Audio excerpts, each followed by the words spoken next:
here again with a Mishnah Minute or more. This month's shiur, once again generously dedicated by the Sisma family, the Aziz Hashem, and the schus of all the learning. They should be zocheh to tremendous hatzlacha and ruchnis and gashmis. Anyone who wants to dedicate a future shiur can contact me directly or at mishnahminute@gmail.com. We're going to continue with Perek Alef Mishna Yud Alef. Avtalyon said, Chachamim, the wise people, Hizaharu b'divreichem, you should be careful with your words. Why? Shema, perhaps, tachovu chovas galos, you will be obligated in a obligation of exile. The sigu l'mkom mayim haram, and you will be exiled to a place of the bad waters. We'll see what that means. V'yishtu hatalmidim habam acharechem, and the students who come after you will drink. V'yamusu, and they will die. V'nimtza shem shemayim mischal, and it will come out as a result that the name of Hashem will be desecrated. Okay, so what does all this mean? So Rashi explains. He says, Hizaru b'divreichem b'chazaras shmuasem. Which word should you be careful with in the reviewing of your teachings? When you teach things and you go over your teachings, you have to be very careful about how you say it and what you say. Why? Shema techova chavas galos. Klomar shema tiyu morim b'dvar ha'isser sheyesh bo galos. Maybe you will be ruling in a matter of whether something is permitted or not, which carries with it a punishment of exile.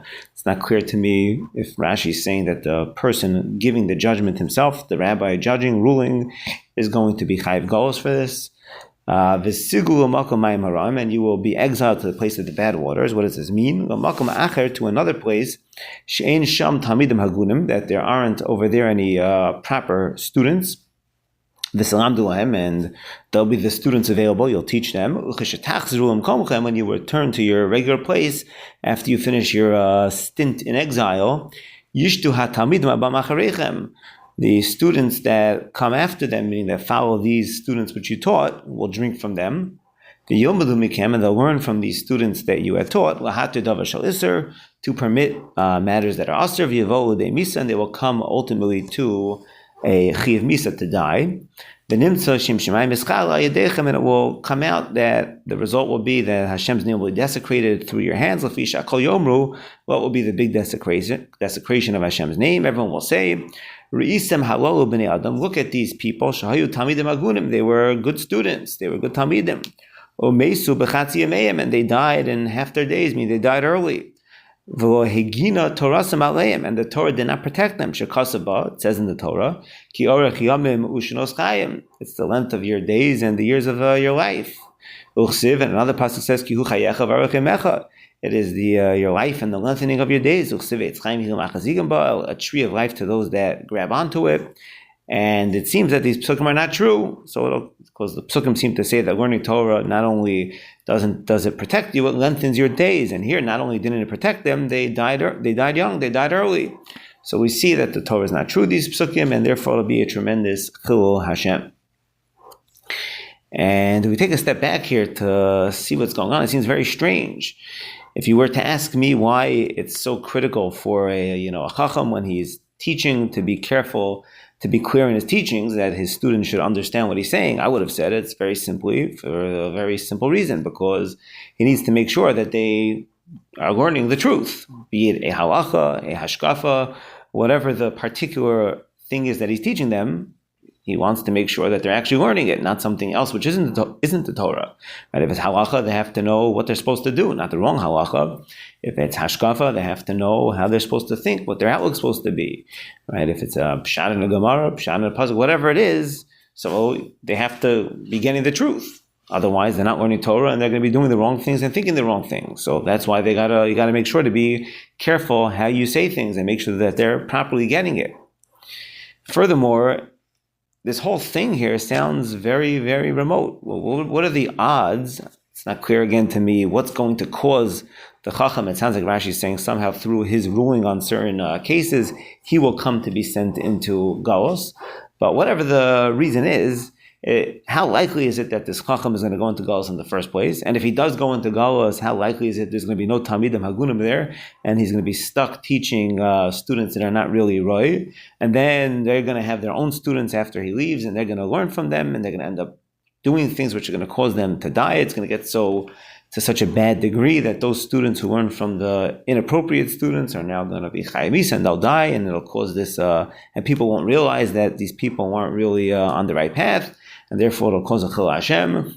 It seems like a very remote concern, this whole thing. I guess it's possible it can happen, but what are the odds? How often would something like this even happen? So when you weigh the two, you have something which is relevant at all times. If your person gets the wrong pshat in the pasuk, he doesn't have the truth of the Torah. And if he has the wrong halacha, he's doing an aver every day. He's doing the wrong thing. Wrong hashkafa, he doesn't know how to properly look at things and understand things and conduct himself. And that's something which is innately a problem, and it's a constant problem. Versus this, which is not something that's actually a problem, it just might lead to a problem, and it's a very remote chance that it'll ever lead to this problem. So why would this be the thing that we need to be concerned about? And it seems from here, I don't know, but what seems to come out is that we don't truly, properly appreciate just how important or how terrible Chil Shem Shemayim is, the desecration of Hashem's name. And, if you imagine for a minute, let's say you could have something that, it'll be a constant problem. Someone has some problem with their health. So you have different types of health problems. So, the doctor tells you if you're not careful about this thing, it could cause you to have, a little bit of a uncomfortableness in your hand. I don't know, whatever. Okay, it'll be there all the time, and it'll be a little uncomfortable. Fine. Is that a reason to, not do the thing that could cause that uncomfortableness? Yeah, that's a good reason. But, you're going to be so careful about it? Maybe not. Listen, at the end of the day, it'll be a little bit of uncomfortability. Okay, whatever. I'll deal with it if I have to. And the person doesn't necessarily pay so much attention to it. Whatever. It's not the biggest deal. It'll be all the time, and it will be a problem, but not such a problem. As opposed to, let's say the doctor tells a person, I see in your blood work, whatever it is, if you eat this type of thing, it's possible, a 10% chance, let's say, or a 5% chance, it could, give you a heart attack and you'll drop dead, or give you a stroke and you'll just drop dead from it. So even though it's a much more remote chance it'll be a problem, and it won't be a constant problem, although once the problem happens, it'll be constant, the person is much more likely to take that much more seriously, because the potential ramifications of that, albeit while they're not guaranteed and they're not so likely to happen, but if they do happen, they're devastating. And therefore, you have to make sure you take steps to ensure they don't happen, as opposed to with the slight uncomfortability that will be on a constant daily basis. Although it's a problem, it's not a devastating problem.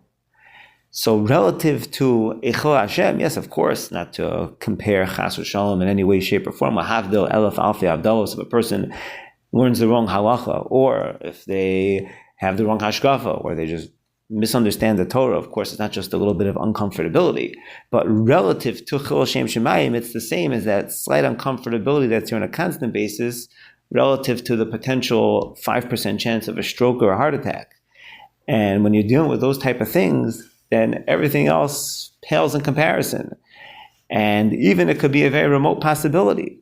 But the consequences are so devastating that you have to, that comes first. That's priority number one. If I'm going to tell you to take precautions, it's for that. No matter how remote it is and how unlikely it is to happen, because it's so incredibly devastating should it actually occur. And if that's the case, it can give us a little bit of new insight into just what it means to Chas v'Shalom, if somebody does something to desecrate Hashem's name.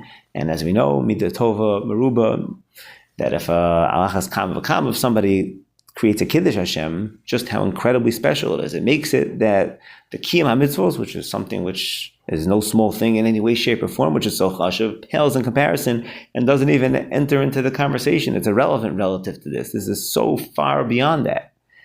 And if we could appreciate that, then as Hashem, we could make sure to conduct ourselves in such a way that we don't chas v'shalom create a chil Hashem, and B, take the opportunity whenever possible to be Mekadesh Shem Shemayim. But I think we see something even more eye-opening here, because Rashi continues towards the end. He says, how will Hashem's name be mischal? What's going to cause the desecration? Because when these students who learn from your students that weren't Hagun, the ones that weren't really fitting to be proper students, that you taught while you were in Galus, they're students that learn from them when they ultimately learn the wrong things from them, and therefore they end up dying. People are going to say, look, you had these people who were Talmidim Hagunim, meaning your students, And the Torah didn't protect them. And look, the Psukim say in the Torah that the Torah is supposed to protect, and not only protect you, it's supposed to give you longer days in life, and it didn't do that. So we see the Torah lied. It's a scam. The whole thing is fake. Not the whole thing, but at least these Psukim of the Torah, they're not true. It's a lie. And that's a terrible Chilul Hashem. And first of all, if you stop to think for a second, how do these people know, the people who see these people die? Let's say it's true these were Talmidim Hagunim. But listen, ain't tzaddik ba'aretz asher ya'aseh tov v'lo yachata. There's no righteous person in the land who only does good and hasn't sinned, except for 4 people in the history of the world. So isn't it possible that they've done other averos, which ultimately caused them to die? What's the big question? Yes, you're right, the Torah does protect, and the Torah does lengthen your days, but at the same time, if you did averos, and now, that was an overriding factor. And as well, so it seems from here that that's not the way it works. Not to say, you can never have such a thing, but it seems as a general rule, the general rule is that yes, exactly, pshuto kimashmo. It means exactly what it says. The Torah is a protection and a lengthening of your days, and therefore it cannot be, regardless of what you're doing, that a person is, again, assuming he's a Talmud Hagun, maybe he's not, but assuming he is, then that would mean even if he's doing other things, he may be, of course, at times being over certain averos. Not saying, it doesn't mean you go do whatever you want. Obviously, a person is, going to do averos, but says, I learned Torah to protect myself. I don't know if that works, but meaning even though sometimes a person does trip up and he does mess up and he does averos, so it doesn't matter. If he's learning Torah, that Torah, the nature of the Torah is that it will protect him. And not only that, it will cause him to have longer days. That's the truth. It is true. And therefore, even though these people don't know these Talmidim's other necessarily inner workings, what else they're doing, if they were correct in their assumption, in their prognosis that these Talmidim were Talmidim Hagunim, then it would mean that yes, there's no way that they would have died due to the Torah learning, unless just the Torah is not true, what it says. But if what the Torah says is true, that means they would never have died. And we see from here the tremendous, tremendous power of the Torah, because these people, it seems that they're not wrong. They're just making a mistake. They thought that these were Talmidim Hagunim, and the truth is they weren't. But it seems that the reality is, if they were Talmidim Hagunim, then this would be correct. The truth is that the Torah is a protection, and it is a lengthening of our days. The Torah gives one life. And if we can appreciate that, the incredible, incredible power the Torah has, and therefore the incredible privilege that we have and opportunity that we have when we can learn Torah, we're getting the opportunity to engage in something which has the power to protect us, and not only protect us, to give us longer life.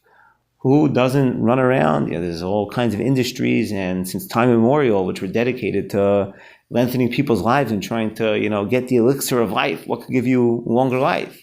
And we see from right here, the answer is, it's right in front of us. We have that elixir of life in our hands. It's called the Torah. If a person engages in Talmud Torah, it's a power to protect him from death, and not only to protect him, it's a power which has the capability to give him life and increase his days. And Bez Hashem, if we can take these ideas, first of all, to appreciate again how severe and devastating Chilul Hashem is, and how incredible Kiddush Hashem is, and do our utmost to stay away from anything which could possibly, chas v'shalom, be a desecration of Hashem's name, and jump at any opportunity we could find to sanctify Hashem's name, and as well to appreciate the incredible, incredible privilege and power and opportunity of learning Torah, and take advantage of it to the greatest extent possible, through that to gain its protection, and ultimately to gain the long days, and through that we can engage in more Torah and more mitzvos and more Kiddush Shem Shemayim, and ultimately be zocheh to come ever closer to Hashem.